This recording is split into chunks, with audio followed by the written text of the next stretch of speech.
পরে আবার তোমাদের সামনে দুঃখের দিন আসবে, কষ্টের দিন আসবে, তোমরা সমস্যাতে পড়বে, তোমরা ফিতনার মুখোমুখি হবে, তোমাদের সামনে অনেক জটিলতা দেখা দিবে। তারপরে তিনি বলছেন ওই জটিলতা কেটে যাওয়ার পর যখন দিনগুলো আসবে, তখনকার দিনগুলো কি সুখের দিন হবে? মুসলমানেরা কি শান্তিতে দিন ইসলামের উপরে কায়েম থাকতে পারবে? মুসলমানেরা কি আরামে নিশ্চিন্তে আল্লাহর দিনকে মেনে চলার মতো পজিশনে থাকবে না থাকবে না? তখন নবীজি বললেন হ্যাঁ, তখন মুসলমানেরা দিন ইসলামের উপরে থাকবে এবং সেগুলোকে পালন করবে, কিন্তু ফিহিম আদ-দুখনু, ওই যুগের মুসলমানদের আমলের ভিতরে একটুখানি ফাঁক থাকবে, একটুখানি ছিদ্র থাকবে, একটুখানি দাগ থাকবে। ওদের কাজগুলোর ভিতরে সবটি কাজ সলিড হবে না, সুন্দর হবে না, সুচারু রূপে হবে না, দাগওয়ালা হবে, ধাব্বাওয়ালা হবে। ওর ভিতরে একটু আয়েব থেকে যাবে, দোষ থেকে যাবে, ত্রুটি থেকে যাবে। তখন জিজ্ঞেস করা হলো কাজের ভিতরে, আমলের ভিতরে দোষ থেকে যাবে, ত্রুটি থেকে যাবে, এটার মানেটা কি? তখন নবী করিম সাল্লাল্লাহু আলাইহি সাল্লাম বললেন খুব সাংঘাতিক কথা, ইন্নাহুম ইয়াস্তান্নুনা বিগাইরি সুন্নতি ওয়া ইয়াহদুনা বিগাইরি হাদিহি। সেই যুগের মানুষেরা তারা যেগুলো তরিকা, তারা যেগুলো আমলের পদ্ধতি বাছাই করবে শরীয়তের নাম দিয়ে, ওগুলো আমার শরীয়তের হবে না, এবং তারা আমার পদ্ধতি বলে চালাবার চেষ্টা করবে, কিন্তু ওই পদ্ধতিগুলো আমার নয়। অর্থাৎ আমার সুন্নাতের বাইরে তারা কাজ করবে, এবং আমার সুন্নাতের বাইরে কাজ করে সেগুলোকে তারা সুন্নাত বলে চালিয়ে দিতে চাইবে আর ধর্মের অংশ হিসাবে চালিয়ে দিতে চাইবে, কিন্তু অরিজিনালি সেগুলো আমার সুন্নাত নয়, আর অরিজিনালি ওইগুলো আমার তরিকা নয়। আমার তরিকার বহির্ভূত কাজ করবে মুসলমানেরা এক জামানায়, আর করার পরে তারা মনে মনে আনন্দিত হবে যে আমরা রসুলের সুন্নাত অনুযায়ী কাজ করলাম। এটা কথা কি কম কথা হলো? যে কাজ করছি আমরা ধর্মের, অথচ সেই কাজটা ধর্মের নামে হচ্ছে না। সেটা কি হয়ে যাচ্ছে? আমার নিজের তৈরি করা পদ্ধতি অনুযায়ী হয়ে যাচ্ছে, রাসূলুল্লাহর সুন্নাত অনুযায়ী হচ্ছে না। তাহলে যদি কোনো কাজ আমি করি আর সেটা রাসূলুল্লাহর সুন্নাত অনুযায়ী না হয়, তাহলে পরে সেই কাজটার ফলাফল কি পাবো আমি কিয়ামতের দিন? এর উদাহরণ আপনাকে কি দেব? যদি মুসলমানদের সামাজিক জীবনে তাকাই, এদের বিয়ে শাদী, এদের হাট বাজার, এদের বিচার সালিশ, এদের খাওয়া দাওয়ার পদ্ধতি, এদের ব্যবসা বাণিজ্য, এর ভেতরে 70% হচ্ছে সুন্নাতের বাইরে আর 30% হচ্ছে সুন্নাতের মধ্যে। সুন্নাত অনুযায়ী হচ্ছে না, ব্যবসা সুন্নাত অনুযায়ী হচ্ছে না, বিবাহ শাদী সুন্নাত অনুযায়ী হচ্ছে না, আমাদের মুআমেলাত যেগুলো আমরা সামাজিক জীবনে করি, অনেকগুলো জিনিস আমরা সুন্নাত মোতাবেক করি না, নিজের মন মতো করি। কেমন নিজের মন মতো করি? আপনাকে কতটি উদাহরণ আমি দেব। যদি উদাহরণ দিই তাহলে আল্লাহর ওয়াস্তে খুব বেশি সময় আমার জন্য বরাদ্দ নেই। আমাকে আমার সভাপতি বলেছিলেন, আব্দুল গাফফার সাহেব 1 ঘন্টা বলবেন, আমি 1 ঘন্টা বলবো। আজকের দিনটা তো কমসে কম একটা রাত পর্যন্ত কষ্ট করেন, প্রতিদিন আপনাকে কষ্ট করতে হবে না। উদাহরণ দিচ্ছি, আপনার টাকার দরকার পড়লো, আপনি সর্দারকে যে বললেন 30,000 টাকা দাও তো ভাই, আমার খুব দরকার। টাকা দিতে পারবো না। আপনি বললেন 10 কাঠা জমি এই মাঠে আছে, তোমাকে এটা দিয়ে দিলাম, তুমি আমাকে এবার টাকা দাও। 10 কাঠা জমি আপনি নিয়ে নিলেন, নেয়ার পরে 30,000 টাকা এই গরিব লোকটাকে দিয়ে দিলেন। গরিব লোকটা নিজের ওই ধারের টাকাটাকে নিয়ে নিজের সংসারের কাজ করলো। শোধ করবে কতদিনে? 1 বছর বা 2 বছর বা 3 বছর। আপনি ওই যে জমিটা নিয়ে নিয়েছেন এই লোকটার কাছ থেকে, আপনি তার পরের দিন থেকে চাষাবাদ শুরু করে দিলেন। চাষাবাদ করে আপনি ভুট্টা পেলেন 20 কুইন্টাল, সবটি ঘরে ভরে নিলেন। আল্লাহর কসম খেয়ে বলছি, এইটা ধার নয়, এটা হলো রেহান। আপনি আমাকে বিশ্বাস করেন না যে টাকা তোকে দিব, তুই কতকাল ঘুরাবি, যা, ওইভাবে দিব না, কোনো জিনিস আমার কাছে রেখে যা। আপনি ওই 10 কাঠা জমি রেখে দিলেন, এটাকে আরবি ভাষাতে বলা হয় রেহান। আপনি রেহান রেখে দিয়ে টাকা নিয়েছেন, ওই রেহানের জিনিসটাকে আপনি ওর পক্ষ থেকে আমানত মনে করে নিয়ে রাখেন, আপনি এটাকে চাষ করতে পারবেন না। একখানা যদি 10 ভরির হার দেয়, যে এটা রেহান রাখো, আমি তোমাকে দিলাম, টাকা শোধ দিব, হার ফেরত করে নিব, আপনি ওটাকে আমানত করে রেখে দেন। এর মানে এটা নয় তোমাকে আমি টাকা দিয়েছি, আরে হারখানা 10 ভরির, যতদিন তুমি টাকা শোধ করতে না পারবা ততদিন আমার বাড়িওয়ালি জি ভরে গায়ে দিবে, গলায় পড়বে না, এটা চলবে না, এটা আইনই নয় শরীয়তের। অথচ আপনি জানেন, আপনার এলাকাতে হয় কি হয় না জানি না, জালসা করে করে মাওলানা মুসলিম রহমানি কবরে চলে গেছেন, মাওলানা হোসেন সালাফি সাহেব কবরে চলে গেছেন, আর যত যত ঝানু ঝানু ওলামায়ে দ্বীন ছিলেন, তারা কেউ 30 বছর, কেউ 40 বছর আগে কবরে চলে গেছেন। যেই দেশে গিজ গিজ করছিল ওলামারা, সেই দেশের ভিতরে গিয়ে দেখুন গা, একটা নয়, দুটা নয়, তিনটা নয়, হাজার হাজার চেহারাতে দাড়িওয়ালা মুসলমান, কপালে কালো দাগওয়ালা মুসলমান জমি নিয়ে নিচ্ছে, টাকা দিয়ে দিচ্ছে, আর তার বিনিময়ে জমিটাকে চাষাবাদ করে খাচ্ছে। ও বলছে এটা আমার খাওয়া হালাল। রাসূলুল্লাহর কথাটা কি বলেছিলেন হযরত হুযায়ফা? ইয়াস্তান্নুনা বিগাইরি সুন্নতি ওয়া ইয়াদুনা বিগাইরি হাদি। যেটা আমার সুন্নাত নয় সেটাকে সুন্নাত বলে এরা চালাবে, যেটা আমার তরিকা নয় সেটাকে আমার তরিকা বলে চালাবে। এখন যদি কোনো আলেমকে জিজ্ঞেস করা যায়, গত 15 দিন আগে নেপালে গিয়ে জালসা করলাম, আমার সামনে স্টেজে এক আলেম বলছেন নামাজ জায়েজ, ইন্নালিল্লাহ, উনি বলছেন জায়েজ। কেন ভাই? আমার টাকাটা কি বাঞ্ঝা? আমার টাকাটা কি বাঞ্ঝা? ও কাজ করবে আমার টাকা দিয়ে, আর ওর জমিকে আমি ধুয়ে ধুয়ে পানি খাবো? ওরে দাদা, তোমার টাকাটা বাঁঝা নয়, তুমি সচ্ছল, আর এই লোকটা গরিব, গরিবকে তুমি ধার দাওনি, অথচ ধার দিতে গেলে তার সওয়াব হলো 17 গুণ, তা তুমি দাওনি।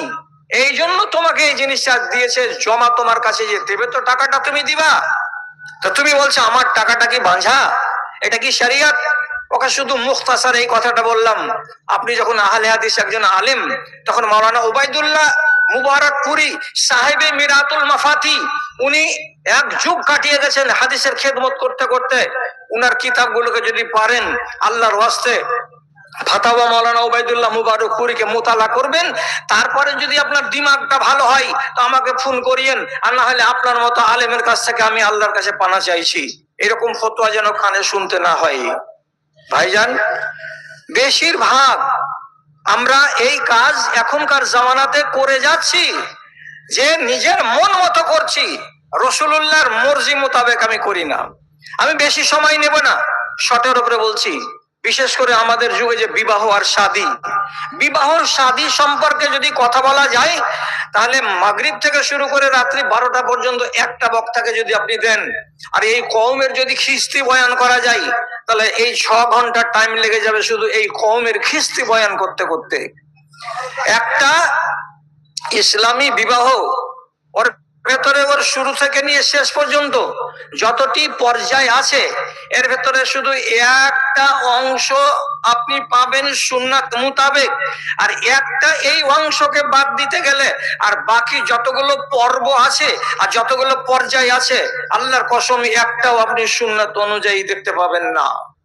ইসলামী বিবাহর চিত্র এই জমানায় আপনার চোখে পড়বে না, তারপরেও আপনি গাল বাজিয়ে বলছেন, গলা বাজিয়ে বলছেন ইসলামী বিবাহ।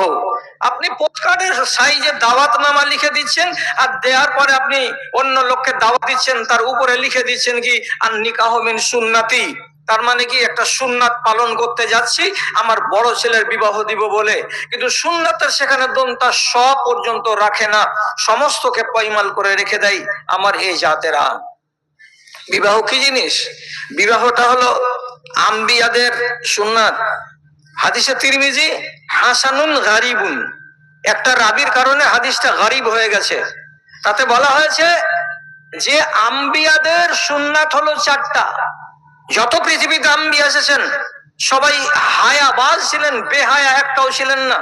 পৃথিবীতে যত আম্বিয়া এসেছেন সবাই আতর ব্যবহার করতেন, এবং পৃথিবীতে যত আম্বিয়া এসেছেন সবাই মিসওয়াককে পছন্দ করতেন, এবং পৃথিবীতে যত আম্বিয়া এসেছেন সবাই বিবাহ করেছেন এবং তাদের বাল বাচ্চা ছেলে মেয়ে আল আওলাদ ছিল। তাহলে বিবাহটা রাসূলুল্লাহর শুধু সুন্নাত বলবো এটা না বলে আমি যদি বলি পৃথিবীতে যত নবী এসেছিলেন সমস্ত নবীর এটা সুন্নাত, তাহলে আমার মন বলছে এটা বেশি ভালো হবে। হযরতে আদম বিয়ে করেছেন, তার আওলাদ ছিল। হযরতে নূহ আলাইহিস সালাতু ওয়াস সালামের আওলাদ ছিল, হযরতে ইব্রাহিমের আওলাদ ছিল।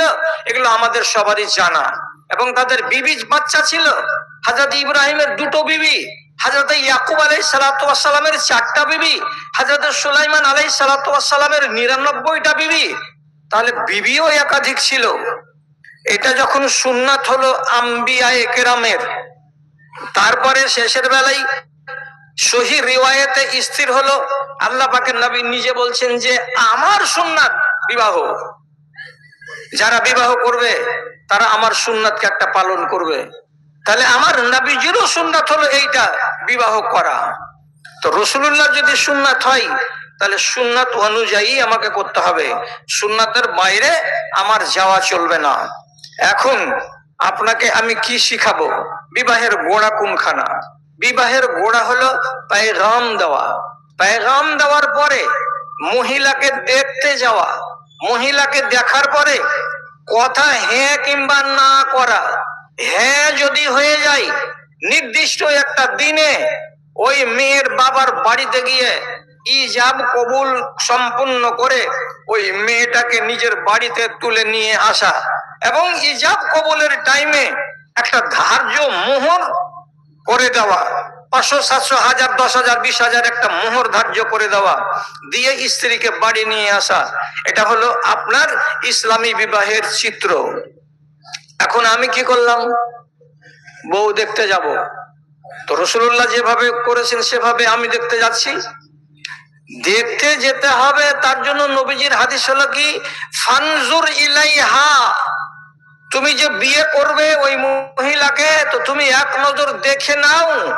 ফাইন্নাহু আহরা আন ইউদামা বাইনাকুমা, যদি আগে দেখে বিবাহ করো তাহলে পরে তোমাদের জীবনের সুখ বেশি হবে, মোহাব্বত বাড়বে, আর ঝগড়া ফাসাদ পরে আর হবে না। আর যদি বিবাহ করো তাহলে পরে তোমাদের ভেতরে হালকা ফুলকা বিবাদ হতে পারে, মন ভাঙাভাঙি, মন টুটাটুটি হতে পারে। এবং আরেক হাদিসে নবীজি বলছেন আনসারী মেয়েদের চোখ একটু টেড়া হয়, একটু টেরা হয়। কাজে তুমি আগেই দেখে নাও মহিলাটাকে, বিবাহ করার পরে না দেখে বিবাহ করে বাড়ি নিয়ে যে সোহাগ রাতের দিন তুমি যদি তোমার স্ত্রীর দিকে তাকাও আর চোখ যদি টেরা হয় তো তুমি মনে মনে বলবে আমি স্ত্রীকে বলছি আমার দিকে তাকা, তো আমার বাড়িওয়ালি দরজার দিকে তাকাইছে। টেরা চোখে এরকম মনে হবে না? ও দেখছে কোন দিকে? তো দরজার দিকে। আপনি জোর করে বলবেন আমার দিকে তাকাও, তো আপনার দিকে যদি তাকাতে যাই তখন দেখা যাবে কি যে চোখটা বাঁ দিকের জানালার দিকে চলে গেছে, তো ঝগড়া হবে। এই ঝগড়া যেন না হয় তো আগে তুমি দেখে নাও। আমি এটাও বলছি আলেমদের জাম ঘাটাতে বসে আগে দেখার সিস্টেম ছিল না। ইসলামের প্রারম্ভিক কালে কোন মহিলাকে দেখাটা জরুরি ছিল না। সহি কথা বলছি আপনাকে। মুগীরা বিন শুবা রাদিয়াল্লাহু তাআলা আনহু বিবাহ করবেন বলে এক আনসারী মহিলার এক আনসারীকে গিয়ে বললেন আপনার বেটিকে আমি বিয়ে করব। নাম কি? আমার নাম মুগীরা। ঠিক আছে, তুমি এই করো, ওই করো, হ্যান করো, ত্যান করো, করার পরে কথা পাকা, বুধবারের দিন আসিও, তোমার সাথে আমার মেয়ের বিয়ে দিয়ে দিব। কথা পাকা হয়ে গেল। এবার মুগীরা বিন শুবা করলেন কি, একদিন পরে আবার চলে গেলেন ওই বাড়ি, যে ডাকছেন ওই মেয়ের বাবাকে, আসসালামু আলাইকুম, জমশেদ সাহেব আছেন বাড়িতে? হ্যাঁ আছি। কি খবর? তুমি তো কালকে এসেছিলে। বলছে হ্যাঁ আজকে এলাম। কেন এলে তুমি? বলছে আপনার মেয়েকে দেখবো। আর পাড়া গরম, মেয়ে দেখবা মানে? কেন মেয়ে দেখবা? এর কথা শুনে বিবি আঙ্গনা থেকে গলিতে চলে এলো। স্ত্রীও বলছে কি হয়েছে, কথা কাটাকাটি করছো কেন? ওই যে দেখো না, এই ছেলেটার সঙ্গে বিয়ে দিতে চেয়েছি বেটিটার, আগামী বুধবারের দিন, আজকে ও চলে এসেছে যে মেয়ে দেখবো বলে। বলছি এটা কেমন কথা, এটা কি ধরনের কথা হলো? তো স্ত্রীও বলছে আর স্বামীও বলছে যে এটা তুমি কি কাজ করলে, কেন দেখতে আসলে আমার মেয়েকে? তার মানে দেখাবে না। এই যে কথা কাটাকাটি হচ্ছে, ইতিমধ্যেই যেই মহিলার সঙ্গে বিয়ে হবে সেই মহিলা গলিতে পর্দার সাথে এসে মা আর বাবাকে পাশ কাটিয়ে রেখে তারপরে সামনাসামনি মুগীরা বিন শুবাকে ডেকে বলছে, লাউ আমারাকান নবী আন তানজুরা ইলাইয়া ফানজুর ওয়া ইল্লা উহারজুকা হারাজা। তোমাকে যদি আল্লাহ রাব্বুল আলামিনের নবী বিবাহের আগে আমাকে দেখতে বলে থাকেন তো দেখো, আর যদি দেখতে না বলে থাকেন, ফাঁকি দিয়ে যদি তুমি আমাকে দেখে নাও, তাহলে তোমার কিন্তু আমি 12টা বাজিয়ে ছেড়ে দেব, আমি তোমাকে সহজে ছেড়ে দেব না। যদি নবীজি বলে থাকেন তাহলে তুমি কি করো, আমাকে দেখো, আর যদি নবীজি বলে না থাকেন তাহলে তুমি আমার চেহারাকে দেখার চেষ্টা করিও না। এই কথাটা যখন এই মহিলা বললেন, তখনই হযরতে মুগীরা বিন শুবা বললেন, আমি আল্লাহ পাকের নবীর কাছ থেকে এসেছি, উনি আমাকে দেখার কথা বলেছেন বলে আমি দেখতে এসেছি। তাহলে আপনি কি বুঝতে পারলেন? এটা হাদিস কমজোর নয়, এটা হাদিস আপনাকে একদম সহি হাদিস বললাম। আগে সিস্টেমটা ছিল না, দেখার সিস্টেমটা রাসূল করিম সাল্লাল্লাহু আলাইহি সাল্লাম চালু করলেন। তো করলেন কার জন্য? যে দেখ বিবাহ করবে তার জন্য, গ্রামবাসীর জন্য করেনি। এবার আপনি করলেন কি, আমি করলাম কি? আমার ছেলের বিয়ে দেব তার জন্য আমি 5টা 6টা 7টা 8টা লোককে নিয়ে চলে গেলাম মেয়ের বাপের বাড়ি, আর গিয়ে দুপুর বেলাতে ভুরি ভোজ খেয়ে দে মহিলাটাকে দেখে 500 টাকা ওর হাতে ধরিয়ে বাড়ি চলে এলাম। বউ পছন্দ না অপছন্দ সেটা পরের কথা। এই যে ছেলেটাকে আপনি নিয়ে যাননি, আপনি বাপ গেলেন আর 4টা 5টা লোককে সাথে করে নিয়ে গেলেন, এটা কোন আইন হলো? আপনি বিয়ে করবেন না আপনার সাথে যে লোকগুলো গেছে তারা বিয়ে করবে? আপনারা কি দেখতে গেলেন? যেই মেয়েটাকে দেখতে গেছিলেন সেই মেয়েটা কি গরু, যে ওর ট্যাংগুলো সমান আছে কিনা, ঝটকা লাগা গরু আছে নাকি, ওর কান কাটা আছে নাকি? এগুলো করে কি মানুষকে দেখতে হয়? এটা তো মানুষকে দেখার জিনিস নয়। মানুষকে দেখার জিনিস হলো শুধু তার চেহারাটা এবং তার নাম আর ধাম, এইটুকু একটু জিজ্ঞেস করা। চেহারাখানা দেখলেই তো সব কাফি।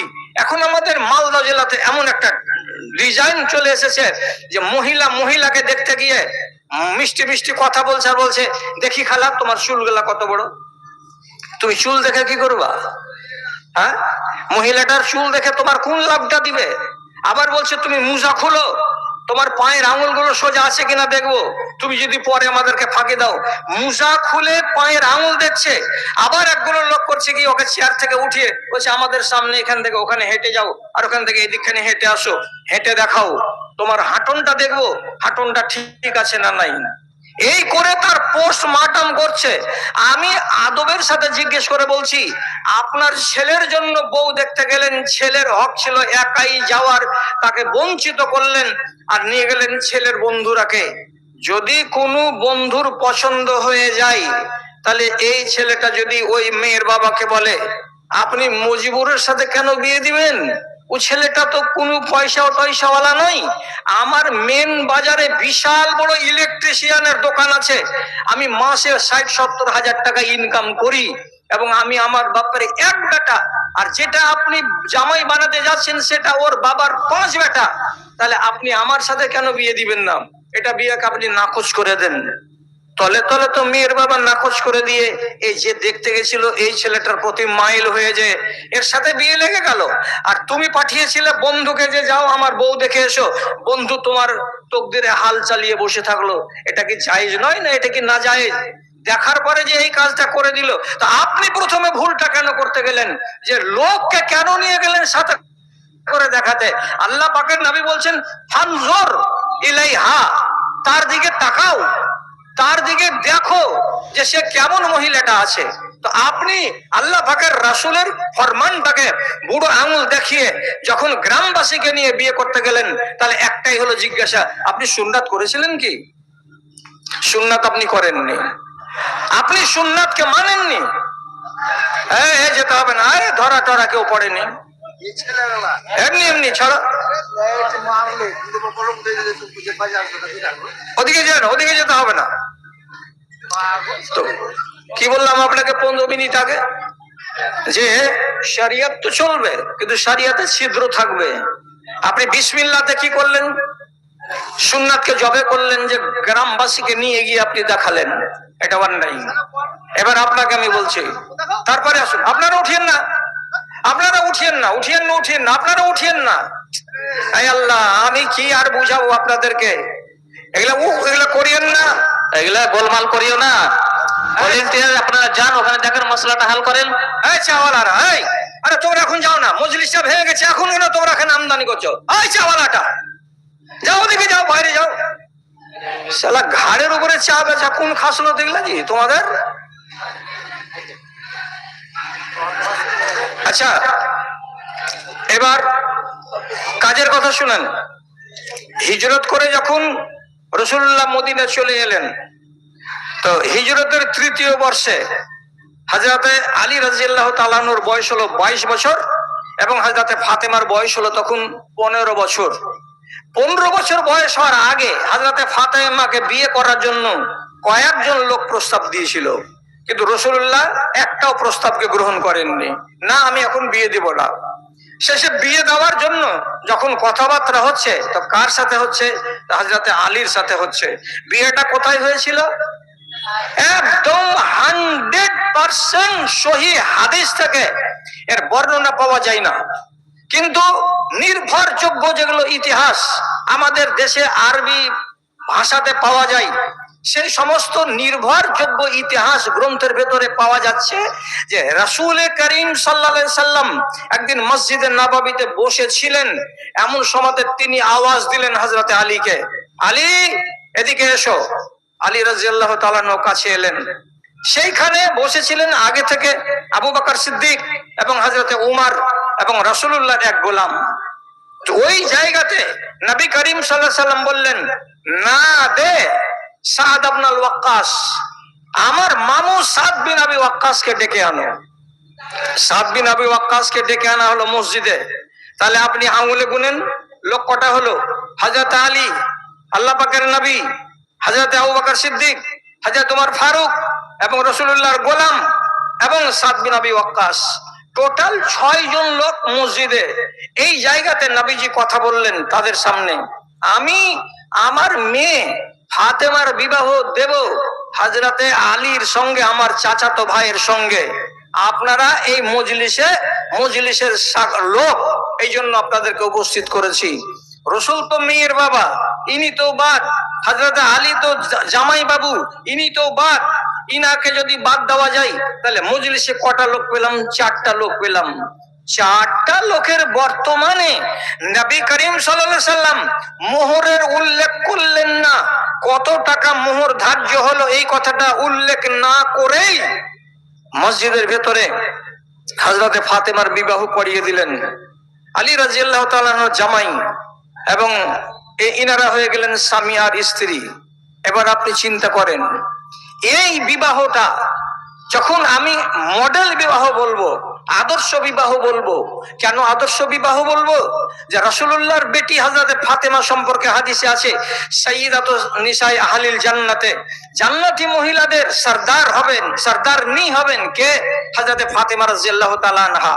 তাহলে এত মহান চরিত্রের অধিকারী একটা মহিলার বিবাহ হচ্ছে, তার বিবাহের মজলিসে লোক কটা পেলাম? তো 4খানা পেলাম। 4খানা, মাত্র 4খানা। এই বিবাহ হওয়ার 7টা দিন 8টা দিন গত হলো না, সহি রিওয়ায়াতে পাওয়া যাচ্ছে যে হযরত আলী রাদিয়াল্লাহু তাআলা আনহু রাসূলকে গিয়ে বলছেন, ইবনে বি ফাতেমা, আল্লাহ পাকের রাসূল, আপনি আপনার মেয়েকে আমার সাথে দিয়ে দেন, আমি ওকে বাড়ি নিয়ে যাব, আমার সংসার সাজাবো, আমরা মিয়া বিবি নতুন একটা জীবন শুরু করব। তার জন্য আপনার কাছে আপনার মেয়ের বিদায় চাইছি। যখন 7 দিন পরে রাসূলুল্লাহর কাছে বিদায় চাইলেন হযরতে আলী, তখন নবীজি বলছেন, জামাই বাবু আমার মেয়েকে নিয়ে যাবে, ভালো কথা, তোমাকে মোহরানা দিতে হবে। তখন হযরত আলী বললেন, আমি তো কাঙাল, আমি তো গরিব, 8 বছর বয়স থেকে আপনার আন্ডারে লালিত হলাম, পালিত হলাম। মক্কাতেও লালিত পালিত হয়েছি, মদিনাতেও লালিত পালিত হয়েছি। আমি কোথায় টাকা পাবো আপনার মেয়ের মোহরানা দিতে পারবো?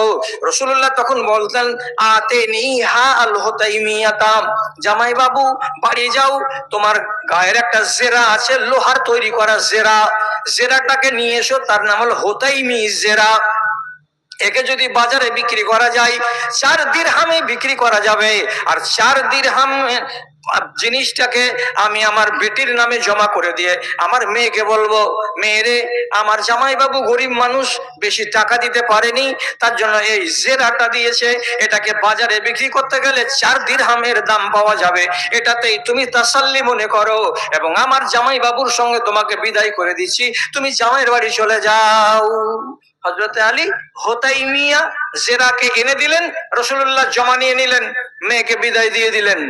আবার অন্য রিওয়ায়াতে পাওয়া যাচ্ছে রাসূলুল্লাহ কয়েকদিন পরে নিজের মেয়েকে বিদায় যে দিয়ে দিচ্ছিলেন, তো রাসূল কি বলছেন, জাহাজা নবী সাল্লাল্লাহু আলাইহি সাল্লাম, তিনি জাহেজ দিলেন নিজের বেটিকে।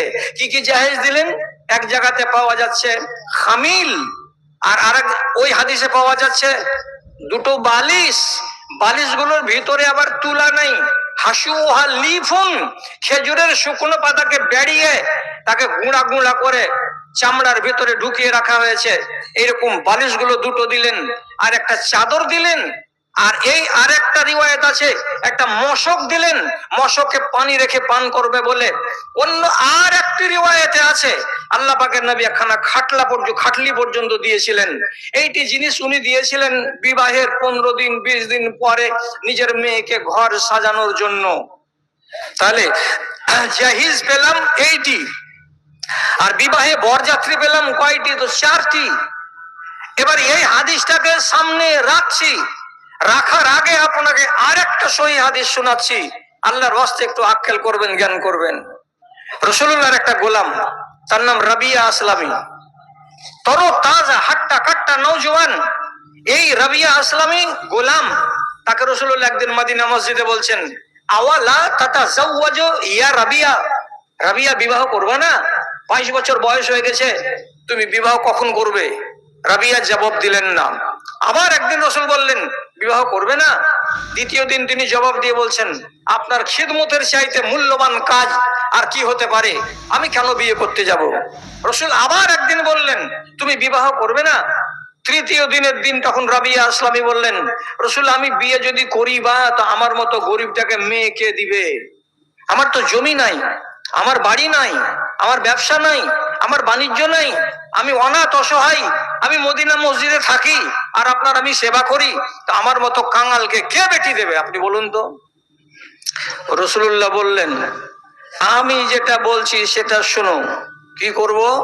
তো তিনি বলছেন, ফলানা আনসারীর বাড়িতে চলে যাও, ওই গলিতে গিয়ে তার বাড়ির সামনে সালাম দিয়ে বাড়ির মানুষটাকে বাইরে ডাকো এবং আমার সালামটা তাকে পৌঁছিয়ে দাও।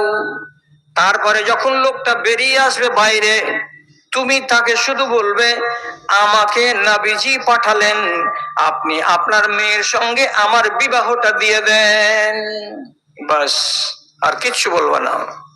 গেলেন, সালাম দিয়ে ডাকলেন, বাড়ির লোকটা বেরিয়ে এলো, কি খবর?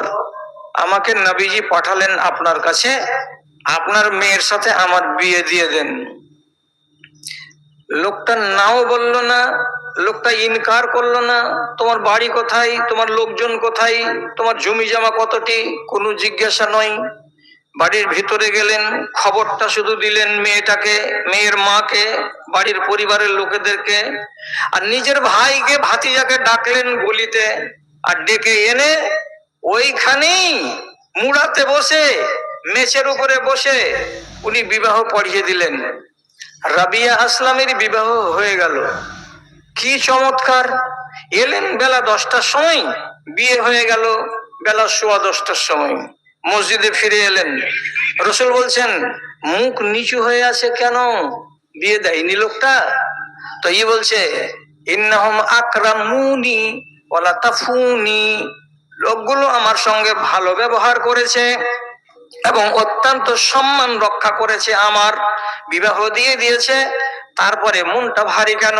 তো বলছে আল্লাহ পাকের রাসূল, বিবাহ করেছি বটে, কিন্তু আমার স্ত্রীকে আমি মোহরানা কিছুই দিতে পারিনি। তখন নবীজি বলছেন, মোহরানা দিতে পারোনি?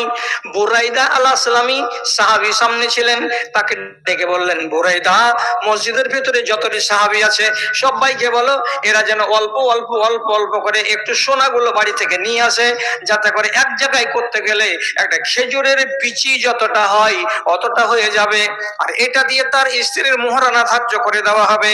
তাই হলো 1 ঘন্টার মধ্যে মধ্যেই বিভিন্ন সাহাবীর বাড়ি থেকে এতটুকু এতটুকু করে সোনাগুলো জমা হলো। আর সোনাটা পরিমাণে কত হলো? আল্লাহ ওয়াজনে নাওয়াতিন, একটা খেজুরের বিচির সমান পরিমাণটা হলো। এটাকে নিয়ে তিনি চলে গেলেন বেলা 11টার সময় 12টার সময়, দিয়ে দিলেন, এটা আমার স্ত্রীর মোহরানা আমি দিয়ে গেলাম বলে ইনি ফিরে আসলেন আবার মসজিদে নববীতে। নবী করিম সাল্লাল্লাহু আলাইহি সাল্লাম বললেন, ওরা কি বললো? তো বলছে ওরা অত্যন্ত আনন্দিত হয়েছে, ওদের ধারণা ছিল না যে এতটি মোহরানা আমি দিতে পারবো। তারপরে তুমি আনন্দিত নও কেন? তখন রাবিয়া আসলামী বলছেন, আল্লাহ পাকের রাসূল, আমি মসজিদে নববীতে নাই নাই করে 15 জন 20 জন মানুষের ওয়ালিমার দাওয়াত খেয়েছি, আর আমি যে আজকে বিয়ে করলাম, তো আমার ওয়ালিমার দাওয়াত কখন হবে? আমি যদি 10টা লোককে খাওয়াতে না পারি, তাহলে আমি পরের বেলা খাবো আর নিজের বেলার লোককে খাওয়াবো না, এটা কেমন কথা হয়? রসুল আবার বুরাইদা আসলামীকে বলছেন, বুরাইদা, একটা কাজ করো তো, দেখো তো এইদিকে ওদিক কোথাও একটা ছোটখাটো দুম্বার বাচ্চা পাওয়া যায় কিনা। একটা দুম্বার বাচ্চা পাওয়া গেল। রসুল্লাহ একজন লোককে পাঠালেন, আমার স্ত্রী আয়েশার কাছে যাও, আয়েশার বাড়িতে গিয়ে যা পাওয়া যাবে, মা ইউ জাদোফি মাকতালেহি, ওর খানা রাখার বাসনে যা আছে তা আমার কথা বলে তুমি নিয়ে এসো। আম্মা আয়েশা মোটা মাটি কম আর বেশি 12 কেজি জব ছিল ওই ছালার ভিতরে, উনি দিয়ে পাঠিয়ে দিলেন। সেদিকে কুটে আটা করা হলো, ছাগলটাকে জবে করা হলো, তারপরে রুটি তৈরি করে মসজিদে নববীর 20, 22, 30 জন যতটি সাহাবায়ে কেরাম ছিলেন তাদের সামনে পেশ করা হলো। তারা খুশি মনে খেলো। খাবার পরে দুয়া দিল, কি যে আল্লাহ তোমাদের 2 জনের বিবাহে বরকত দিক, তোমরা সুখের সংসার গড়ো। এখন হাদিসটা আপনাকে বলে দেওয়ার পর এবার আপনার কাছে আমার জিজ্ঞাসা, রসুলের বেটির বিবাহে লোক পেয়েছিলাম কয়টা? 4টা। এরাই বরযাত্রী মসজিদের ভিতরে। রাবিয়া আসলামের রিওয়ায়াত মুসলিম শরীফে মওজুদ, ঝকঝক করছে সেই হাদিস। এর বরযাত্রী কটা গেছিল? আপনি যদি গোড়া থেকে হাদিসটা শুনে থাকেন, তাহলে আপনাকে ইনসাফের সাথে জবাব দিতে হবে। একটাও বরযাত্রী যায়নি, একাই গেছিল আর একাই বিবাহ করে নিয়ে চলে এসেছিল। তাহলে একাই গিয়ে যদি বিবাহ করে আনা আমার মতো লোকের সম্ভব না হয়, আর বর্তমান জমানাতে সম্ভব হবে না, তো তাহলে কমসে কম 6 জন লোককে নিয়ে গিয়ে যদি বিবাহ করে নিয়ে আসি, তাও তো জায়েজ বলে আমি এটাকে আখ্যা দিতে পারি। কিংবা বাপকে নিলাম, চাচাকে নিলাম, ভাইকে নিলাম, চাচাতো ভাইকে নিলাম, করে একটা বোলেরো গাড়ি ভর্তি হলো 8 থেকে 10 জন লোক, এটাকে কষ্টের সহকারে আমি মেনে নিতে পারি। কিন্তু আপনার এই চলনটা কি করে মেনে নিতে পারবো যে আপনি বরযাত্রী খাড়ো করলেন? কতটি? তো বলছে গুনতে গুনতে গুনতে গুনতে কতটি হলো? তো বলছে মাত্র 200টা হলো। 200টা বরযাত্রী নিয়ে আপনি বিবাহ করতে যাবেন, আপনার বেটার বিবাহ নিয়ে যাবেন, আপনি কি সুন্নাত মেনে চললেন? রাসূলুল্লাহ যে বলেছিলেন হুযায়ফার হাদিসে, তোমাদের ঈমান ইসলাম ঠিক থাকবে বটে, এদের ভিতরে ছিদ্র থাকবে, পোকা লাগা ঈমান। তাহলে বিবাহের এত বড় মশলা, এই মশলাটা বলতে বলতে বলতে বলতে আমারও কবরে যাওয়ার টাইম চলে আসলো। আমি 66 বছর পার করতে যাচ্ছি আমার বয়সের, কিন্তু হাজার মজলিসে বলার পরেও মুসলমান জাতিকে আমরা এদিকে যত নিষেধ করছি, ওরা ততই বাউলার মতো খ্যাপার মতো আরো জোর ধরে নিচ্ছে। গত 15-20 দিন আগে কাটিহার জেলায়, গ্রামের নাম বলছি না, এমন একটা প্যান্ডেলে জালসা হলো। প্যান্ডেলটার দিকে তাকাচ্ছি আর বারবার করে বলছি, আল্লাহজি, জালসার প্যান্ডেল কি আর এত দামি হয়? কথায় কথায় প্রমাণ পাওয়া গেল এই প্যান্ডেলটা হচ্ছে একটা বিবাহের প্যান্ডেল। বিবাহের প্যান্ডেলটাকে 7 লক্ষ টাকার ডেকোরেটরকে দিয়ে সাজানো হয়েছিল। এতে ছিল নানান রকমের বাল্ব এবং এতে ছিল নানান রকমের ডিজাইন। অনেকগুলো খুলে নেওয়া হয়েছে। প্যান্ডেলটা আমরা অনুরোধ করেছি, খুলিও না, এখানে একটা রাত রাখো, আগামী কালকে আমাদের এখানে জালসাটা হয়ে যাবে। বাড়ির মালিক বলল, রেখে দাও ভাই, একটা দিনের জন্য তোমাকে আর 10-20 হাজার টাকা আমি দিয়ে দিব। প্যান্ডেলে আমরা জালসা করে এলাম। ওখানে গিয়ে জানতে পারলাম বরযাত্রী কতটি এসেছিল, মাত্র 700টা এসেছিল। কসম আল্লাহর, এটা গায়র মুসলিমের রীতি নয়। যদি আপনি কোরআন আর হাদিসকে শোনার পরে আর মানার পরে আর জানার পরে যদি আপনি মানার মানসিকতা না দেখান, তাহলে আপনাকে কি বলে আমি সম্বোধন করতে পারি?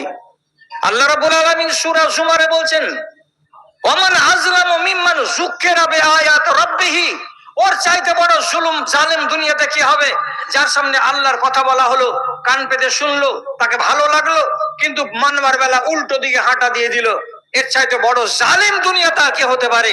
আর দিয়েই বলছেন আল্লাহ রাব্বুল আলামিন, এই রকম জালেম গুলো সম্পর্কে আমি খবর দিচ্ছি কি, ইন্না মিনাল মুজরিমিনা মুনতাকিমুন, আমি এই সমস্ত আসামিদেরকে তার বদলা চুকিয়ে নিতে পারবো, এই ক্ষমতা আমার কাছে আছে। তোমরা আসামি। কেন আসামি? আল্লাহর কথাকে শোনার পরে মানো না কেন? আল্লাহর রসুলের কথাকে শোনার পরে মানো না কেন? 200 জন বরযাত্রী কেন যাবে? আচ্ছা, গেল তো গেল, ওর বাড়ি তো ফ্রির খানা ছিল, খেয়ে দিয়ে আপনারা চলে আসলেন। আপনার বাড়িতে যেদিন খানা তৈরি হবে সেদিন আপনি বিশাল বড় প্যান্ডেল লাগালেন। বাইরে প্যান্ডেল লাগাবার কথা আমি আপনাকে নিষেধ করতে পারছি না কঠিন ভাবে, তবে বাড়াবাড়ি করতে কোনো মতেই দিতে পারবো না। মসজিদে বিবাহ বসার কথা আছে, হাদিসের ভেতরে এটা হলো সুন্নাত। মসজিদে কেউ বিবাহ বসাই না। আর বসাবে কেমন করে? যেগুলো বরযাত্রী যায় তাদের ফুল প্যান্ট গুলো এক একজনের 20 দিন করে ধোয়া নাই, আর এক একজনের ফুল প্যান্টে 15 দিনের মুত লেগে লেগে আছে। জিন তো পালাবে, ভূত তো পালাবে এর পিসাবের গন্ধে। আর এইরকম ফুল প্যান্ট পরে পরে মুসলমানের বাচ্চা, যার চেহারাতে দাড়ি নাই, যে সিগারেট টানে, আর যে তিরঙ্গা খায়, যে গুটখা খায়, আর যে সব সময় কানে লিড ভরে রাখে আর ইবলিশ শয়তানের বাজা বাজায়, এইরকম মানুষগুলো তো বরযাত্রী। তারাকে মসজিদে নিয়ে গিয়ে বরযাত্রীর আসনে বসতে দেওয়া আসলেই অন্যায় হবে এই জমানায়। কাজে ওইটা সুন্নাত এরা মানে না, তো তার জন্য আমার মনে দুঃখ আসে না। কিন্তু আপনার বাড়িতে যেদিন পালা পড়লো, এই অনুষ্ঠানটার নাম হলো, অ্যাকচুয়ালি হাদিসের ভাষায় এটার নাম হলো ওয়ালিমা। ওয়ালিমার অনুষ্ঠানটাকে আপনি বড় করে কাঠ দিয়ে বড় করে গেট সাজালেন আর সাজিয়ে লিখে দিলেন তাতে কি বউ ভাতের অনুষ্ঠান। বউ ভাতের অনুষ্ঠান। আচ্ছা, বউয়ের নামে কখনো ভাত হয়? এর নাম কি হলো? বউ ভাত। বউ ভাতের অনুষ্ঠানে গোটা গ্রামের লোক খেলো, এবং ওখান থেকে যে লোকগুলো এসেছিল তারাও খেলো। যেটি ওই মেয়ের বাবার বাড়ি থেকে এসেছে সেইটি লোক খেয়ে নিজের সিটে বসে যাবে, ওরাকে পকেটে হাত দিতে হবে না। আর যতটি লোক আপনার দাওয়াত দেওয়া ছিল সমস্ত লোকটিকে আপনি যে গেট দিয়ে বের করবেন, ঢুকার গেট ছিল একটা, বের হওয়ার গেট হলো আর একটা। হাত ধুয়ে বের হবে তো মুখের দিকে যদি দেখছে তো আল্লাহ টেবিল সাজিয়ে সাজিয়ে 2-3টা করে মোহরিল বসে আছে, মালাকুল মৌতের মতন তাকাইছে আপনার দিকে আর কলম হাতে করে চোখাইছে, মুন্সি কত টাকা লিখবো কহ। এখন এতটি ভাত খেয়েছে, এতটুকু সবজি ছাড়া তরকারি খেয়েছে, 3 পিস মাংস পেয়েছে গরুর, হয়তো একটা মিষ্টি পেয়েছে বাসি, আর দই পড়েছিল তো 3 দিনের খাট্টা। এইটুকু যদি বাজারে কিনে খেতে যেত তো 150 টাকাতে ওর কমপ্লিট ছিল। লাজে পড়ে 500টা টাকা লিখে দিল, ওইখানে রেখে দিল, মোহরিল আপনার নাম লিখে তুলে নিল, চলে গেল বাইরে বের হয়ে। বাইরে বের হওয়া মাত্রই বিদ বিদ বিদ করছে আর একলাই বলছে, শালারকে বাড়ি এসেছিলাম ভোজ খেতে, শালা এই ভোজ খেতে এসে আমার 500টা টাকা উড়ে গেল। এই টাকাটি দিয়ে এখানে না খেতে এসে বিসমিল্লাহ হোটেলে খেতাম, তোমার 120 টাকাতে সব কাজ কমপ্লিট হয়ে যেত। শালা আগে জানলাম এই খানাই খেতে আসতাম না। কতটি বিড় বিড় করে শালা আর শালি আর আলা আর আলী আর গালা আর গালি করে দিয়ে গেল, বুঝতে পারলেন তো? আপনার বেটার ওয়ালিমার দাওয়াত খেয়ে লোকেরা দুয়া দিয়ে যাবে যে আল্লাহ তোমার সংসারের সুখ দিক, এই জন্য আপনি খানাটা খাওয়ালেন। আর সেই খানা খাইয়ে আপনি টাকা গুনে গুনে নিলেন, কলসি নিলেন, জগ নিলেন, প্রেসার কুকার নিলেন, আর মেলামাইন কোম্পানির থালা বাসনের সেট নিলেন, আর টাকা গুনে গুনে নিলেন। আপনার বাড়ির চাউলের বড্ড দাম, আর মেয়ের বাবার বাড়িতে 200 জন লোক খেয়ে এসেছিল, তাকে তো আপনারা একটা কানা করি দেননি, তার বাড়ির চাল ডালের কোনো দাম নাই। এই ইনসাফটা কি আপনি কি মাটিতে পুঁতে দিয়ে চলে এসেছেন, আর না আপনার বিবেকে আল্লাহ রাব্বুল আলামিন ঘুণ লাগিয়ে দিয়েছে? খানা খাইয়ে লোকের কাছ থেকে টাকা নিবেন, এই আদতটা পৃথিবীর কোন আলেম বলেছিল আপনাদেরকে? এক জায়গায় একটা আলেম বলছে, মৌলানা লক করে থাকেন, হাদিসে লেখা আছে তাহাদ্দু তাহাব্বু, হাদিয়া দাও আর মোহাব্বত বাড়াও, হাদিয়া দাও আর মোহাব্বত বাড়াও। আরে গরু হাদিয়া দেওয়ার জন্য কি আজকের ডেটটা ছিল? হ্যাঁ, অক্টোবর মাসে কোথায় গেছিল আমার বাড়ি হাদিয়া আনিসনি কেন? নভেম্বর মাসটা কোথায় গেল আমার বাড়ি হাদিয়া দিয়ে মোহাব্বত বাড়াতে আসিসনি কেন? আজকে তোমাকে কাঠ দিয়েছি, আজকে আমার বাড়িতে বউ ভাত, আর আজকে তুমি হাদিয়া দিয়ে মোহাব্বত বাড়াবা? তোমার হাদিয়াতে আমি জুতো মারি, তোমার হাদিয়াতে আমি ঝাঁটা মারি, এটা নেওয়া ঠিক হচ্ছে? আমি তো অত বড় ক্যাটাগরির মুফতি নই যে আমি এখানে ফতোয়া দিয়ে দেবো যে সব হারাম হারাম হারাম হারাম, 20 বার করে হারাম। আমি হারাম বলছি না, কিন্তু আপনার বিবেকের কাছে জিজ্ঞাসা, আপনি ওই বাড়িতে গিয়ে ফ্রি খেয়ে এলেন, তা আপনার বাড়ি কেন ফ্রি খাবে না লোকেরা? এই জিজ্ঞাসাটার জবাব কে দেবে আমাকে? ইন্নালিল্লাহ। এটা তো হলো হলো, একগুলো লোক টেবিলে টাকা দেয় না, টাকা দিবে না তোমরা? জি দিব, বউ দেখো, তো বউ দেখা এটা হলো কি? মুখ দেখা। বউ দেখালাই মুখ দেখা, মুখ দেখা দেখবে তারপরে টাকা দিবে। এবার বাড়ির ভিতরে গেল, যাওয়ার পরে কই বউটা কইজি, ওই যে বসে আসে বারান্দাতে, ও আল্লাহর বান্দি, পরের বেটি মুজলুম, এখানে 1.5 ভরির হার দিয়েছ, হারের লকেটটা যতদূর পর্যন্ত ঝুলছে অতদূর পর্যন্ত গলার সামনে ওর কাপড় নাই।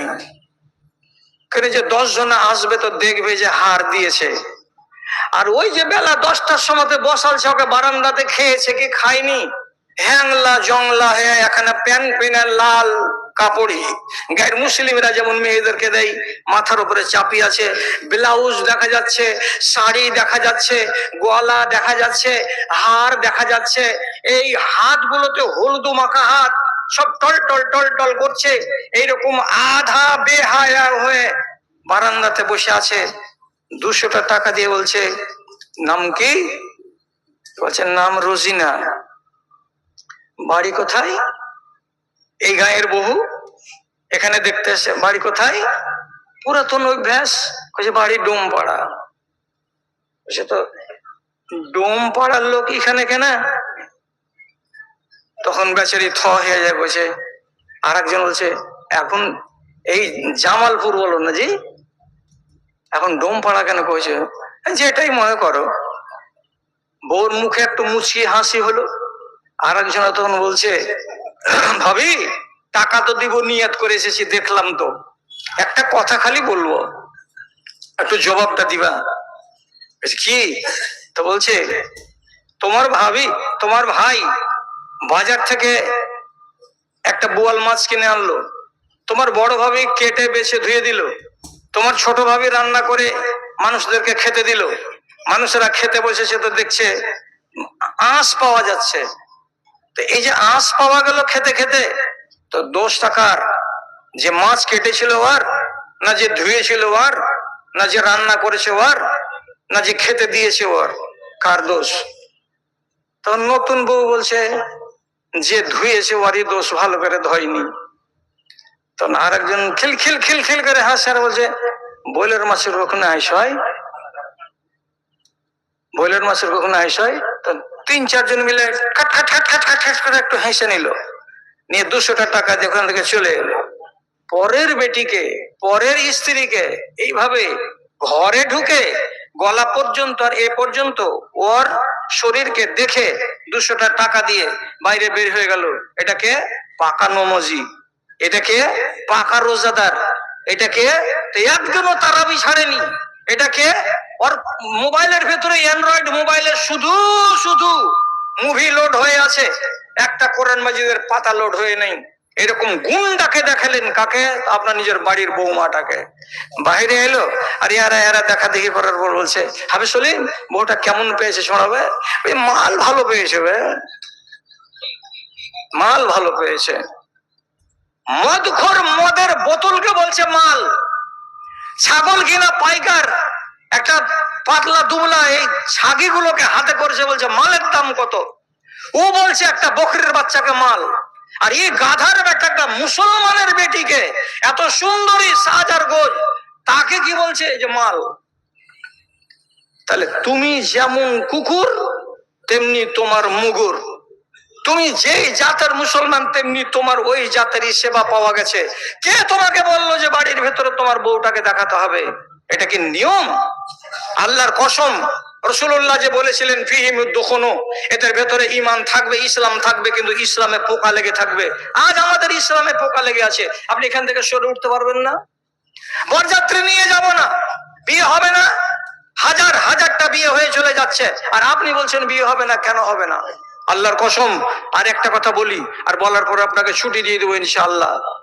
এই যে হলুদ মাখা, হলুদ মাখার ব্যাপারে মেয়েরা মাখছে, ভালো কথা, মেয়েদের জন্য রং, ছেলেদের জন্য রং নয়, ছেলেদের জন্য রং নয়। এবার ছেলেরা বলছে কেন মাখবো না? তো আপনারা আলেম সমাজ, আমাকে মাফ করবেন, আমি অত বড় দরের আলেম নই। আব্দুর রহমানের গায়ে রং দেখতে পেয়েছিলেন রাসূলুল্লাহ, বলছে কি ব্যাপার তোমার গায়ে সব ঝকঝক করছে, সব রং রং রং, গায়ে রং, কিসের রং? তো উনি বললেন যে রাসূল, আমি বিয়ে করেছি, যার কারণে আমার গায়ে হলুদের রং লেগে আছে। এইটাকে দলিল, আর এই দলিলটাকে সামনে রেখে আমি বলছি, শুধুমাত্র বিয়ের দিন নিজেকে একটু চিকন করার উদ্দেশ্যে যদি ছেলেরাও হলুদ মাখে, তা আমি বলছি, এটা আমার মত, আমি কাউরি উপরে চাপিয়ে দিতে চাইছি না যে সে একদিনের জন্য মাখতে পারে।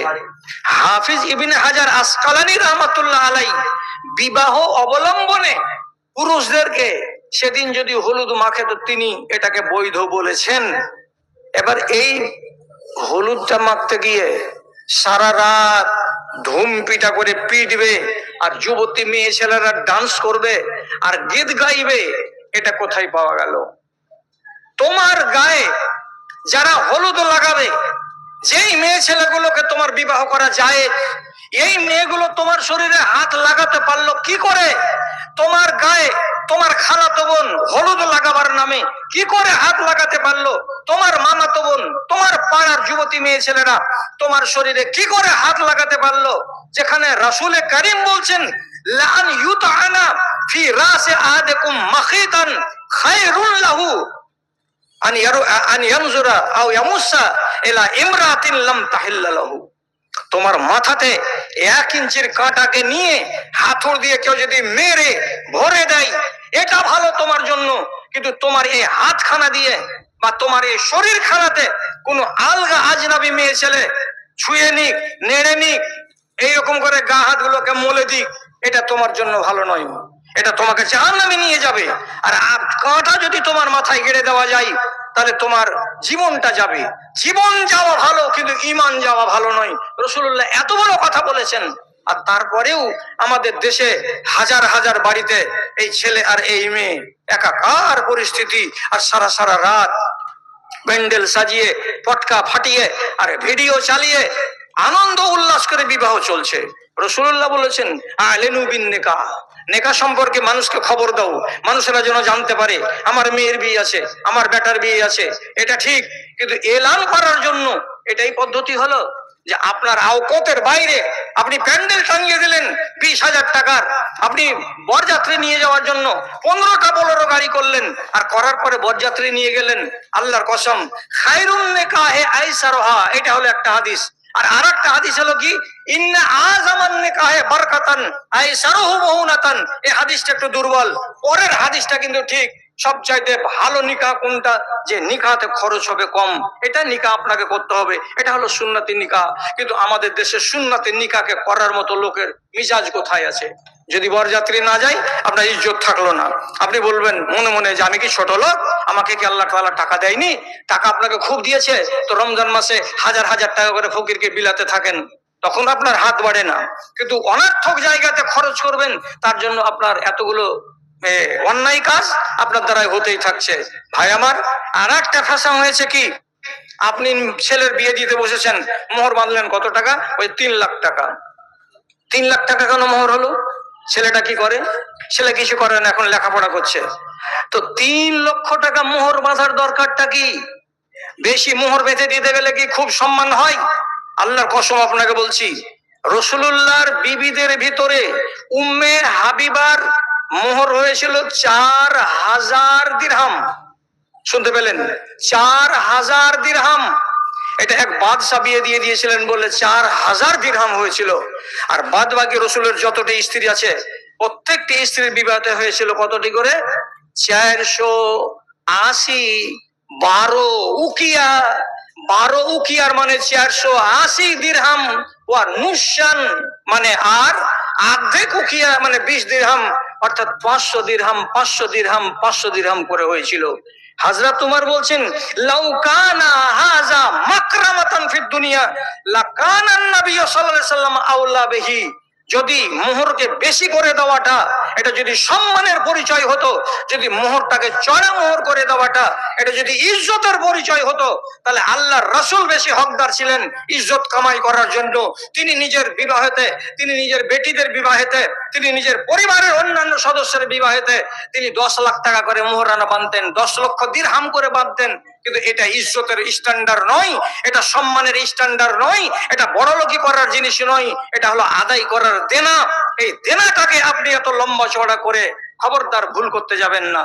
হাজারো টাকা, লাখ টাকা, 1.5 লাখ টাকা মোহর ধার্য করে দেওয়ার পর এখনকার জমানাতে কত জানাজাতে গিয়ে দেখতে পেলাম, জানাজা পড়াতে এসেছি কার, ওই যে হাজী আব্দুল বাসেদের, আওয়াজ উঠে গেল, হাজী সাহেব আমার বোনকে এখনো মোহরানা দেয়নি, মরে গেছে। হাজী মরে গেল 65 বছর বয়সে, মোহরানা আদায় করেনি। কত টাকা মোহর ছিল?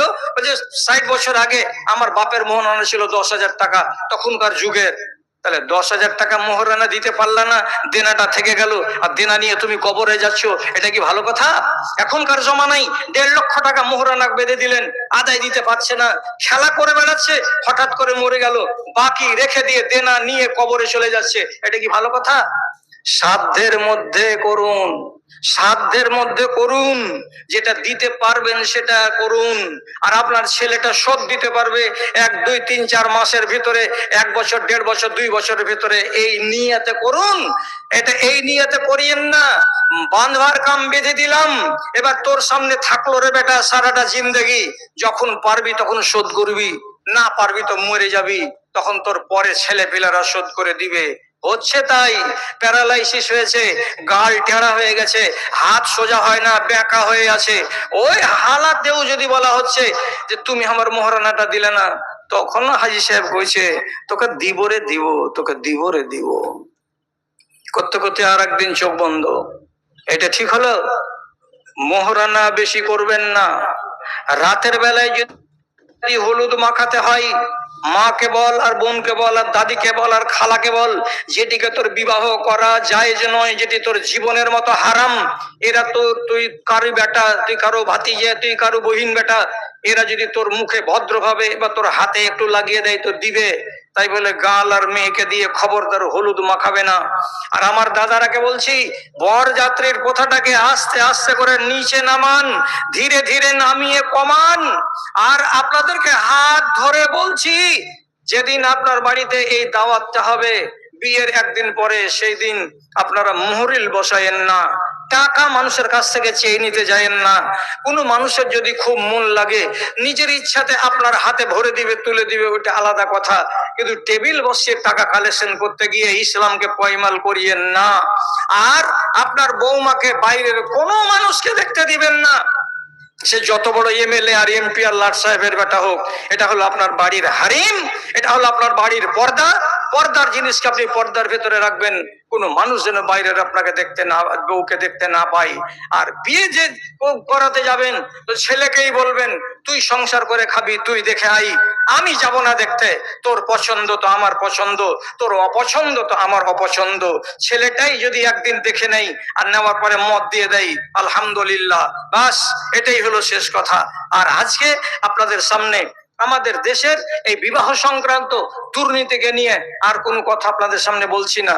হঠাৎ করে গত 3 দিন আগে জালসা চলা অবস্থাতে ভিজে গেলাম স্টেজের সামনে, আর উপরের কাপড়গুলো ছিঁড়ে পড়ে গেল স্টেজে। এই যে ভিজলাম আর গলা যে ধরলো আর হালকা হালকা জ্বর ধরলো তো ধরলোই। আমি ভাবছিলাম যে আমার ভাইরা আমাকে রাইট টাইমে দিয়ে ছেড়ে দিবেন, অসুখ মানুষ আমি তাড়াতাড়ি পালাবো, কিন্তু বুড়াকে শেষের বেলায় আপনারা দিলেন কসাইখানাতে নিয়ে আসলেন একবারে শেষ ঘড়িতে। তো যাই হোক, আপনারা আমার সামনে এই যে 1 ঘন্টা ধরে বসে থাকলেন, আমাকে খুব ভালো লাগলো। আপনাদের জন্য আমার মুখ থেকে দোয়া বেরোবে যে আল্লাহ আপনাদের কামিয়াব করুন, এবং যতগুলো কথা শুনলেন কথাগুলোর প্রতি সুবিচার করবেন। সুবিচার যদি না করেন তাহলে আল্লাহর কসম খেয়ে বলছি, যারা কথা শোনার পরে কথাকে মানে না